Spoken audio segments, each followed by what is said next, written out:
Hey guys, what's up? Time for another game theory rambly video. You know, some people like when I ramble about game design, etc. Remember, if you like the videos, like, sub, comment, share, support the channel if you want. I appreciate it. Let's talk about this Giga Goomba. The Giga Goomba, Giga Goomba Chad Ryu. God, he looks fucking terrible, but Street Fighter 6. But what is the thing that I'm looking forward to seeing the most in Street Fighter 6? And that, of course, is what is the new system going to be, right? Because I often talk about, there's only so much you can actually do with a fighting game, right?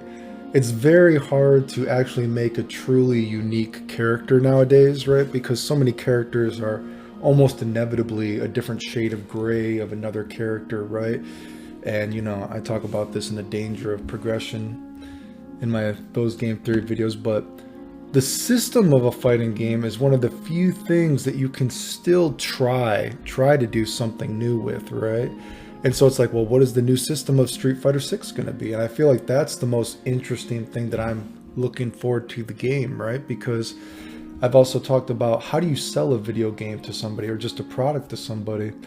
And you sell the product by telling the consumer that by buying this or by playing this, you can get a perspective or an aspect of this game or product, whatever. You can get something from this product that you can't get somewhere else, right? So this new Street Fighter 6, there's going to be a new game system, or you would hope, that you can't appreciate or even play in any other game, right?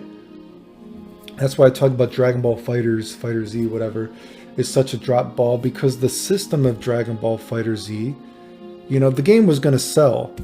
Dragon Ball Fighter Z, they sold that one game, Ultimate Battle Fuck My Shit 22. One of the worst, not even a terrible fighting game, a terrible video game, period.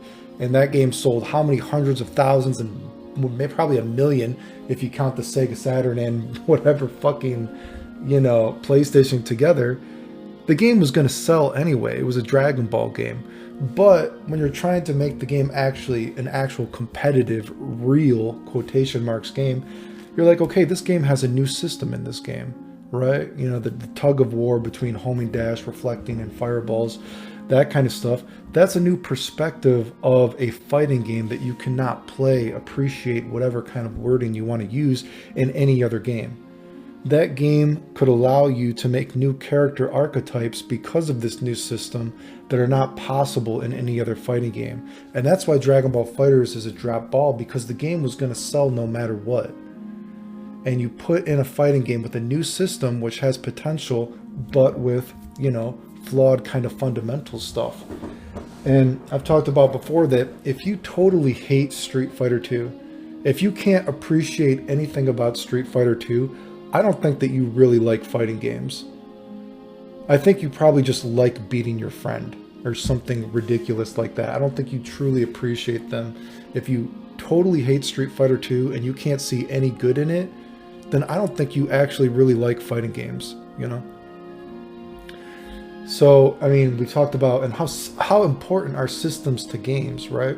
Look at Guilty Gear Strive, right? In Guilty Gear, I've talked about before, I'm going all over here with topics, right? Guilty Gear has always had an interesting system, I think, right? And interesting characters, of course, right?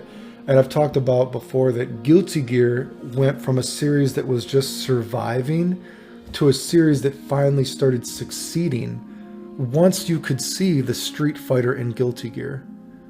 Once you could really see the system of Guilty Gear being used in a Street Fighter way, and how it was sort of a progression of Street Fighter, and watch that, how the dust loop saved, Guilty Gear, right? You could see Guilty Gear and Street Fighter sort of as the same thing in a sense, right? You could see the beauty of Street Fighter 2 in Guilty Gear, right? Well, however you want to phrase it, right? And you could see the cool system of Guilty Gear, right? But then Strive, the system, again, every game, you got to change games, right? You can't play the same thing, or you could play this same thing all the time, right? But it's going to be harder to sell the same thing to a consumer, right? But so inevitably there's no perfect game. You got to change things up a little bit, right? So Strive having the wall isn't necessarily terrible. It's just that the wall was implemented terribly, right? Strive, Guilty Gear used to go with, it teeter-tottered. Of course, I'm talking about the system is important as well, but Guilty Gear used to be that the characters were a little bit more important than the system. But then in Strive, they changed it to the system is a little bit more important than the characters. And it's a flawed system. It's a system, it's a flawed system, of course. You'd like it to be better. It's a flawed system, but the idea that there's a new system is required, right? To continually sell the product to a consumer, right? Unfortunately, it ended up being bad. I think if we were to look at a game, what would probably be Capcom's biggest drop ball? I mean, you got to think, look at a game like was it Tekken vs. Street Fighter or Street Fighter vs. Tekken? How many people even remember how the system of that game worked exactly, right? I know I made a ton of videos for it, and I barely remember. I know I had this terrible juggle system that was very, very bland and very boring. And God, the system was so terribly flawed. I don't even think they ever allowed you to use all the gems in tournaments, right? You know what I mean? So the game, there's a game where the system, God, you couldn't even use the system while you actually played the game, the gimmick of the game, right? And consequently, you think, wow, that should have been a game that should have been big, because you have an excuse to play it. You have Tekken vs. Street Fighter, and look how terribly the game failed because the system of the game sucks. And it's not interesting. The gimmicks of the game are dumb. So you think, what is the gimmick of Street Fighter 6 going to be? Because the gimmicks of Street Fighter 5, I don't think are necessarily terrible, right? Oh, we're not going to have a guard meter, so we're going to put in this kind of sort of block damage thing to discourage you from blocking the whole time, right?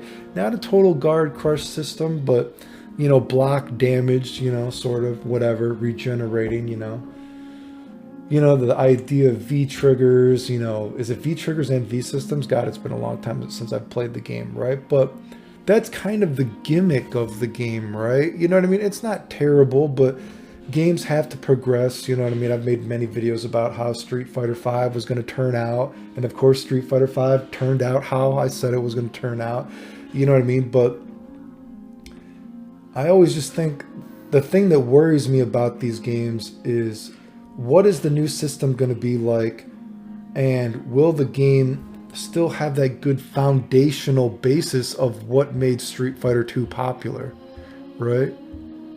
Because again, even when these games succeed and they have good systems, you know what I mean? And there's got to be a system. There's got to be a new system because you're selling it to the consumer. It's like, why do you want me to buy this product? Oh, well, you can do this now. You can't do this in this other Street Fighter, whatever, right? And I think a lot of games, they do a decent job of trying to add something new to a series, but so many times it fails that there's a foundational problem, or the game was based on a shaky foundation. Again, Dragon Ball FighterZ is such an easy example of a game that is fundamentally flawed. Cool potential system if you rework it a little bit, but foundationally flawed. Guilty Gear, you guys got great characters. You're still reinventing characters in Guilty Gear, and you're still making them generally pretty cool. The character designers deserve some props, but boy, you put in a really whack system that is terribly fundamentally flawed to your game. So in general, that's what I'm looking forward to most when I think about Street Fighter 6 is, how are they going to sell me? Why do I want to play this game? What is the new system that actually seems interesting to me about this? And will the game actually have, solid fundamental stuff of what made fighting games fun in the first place? Anyway, remember, if you like the videos, like, sub, comment, share, support the channel if you want. I appreciate it. The end.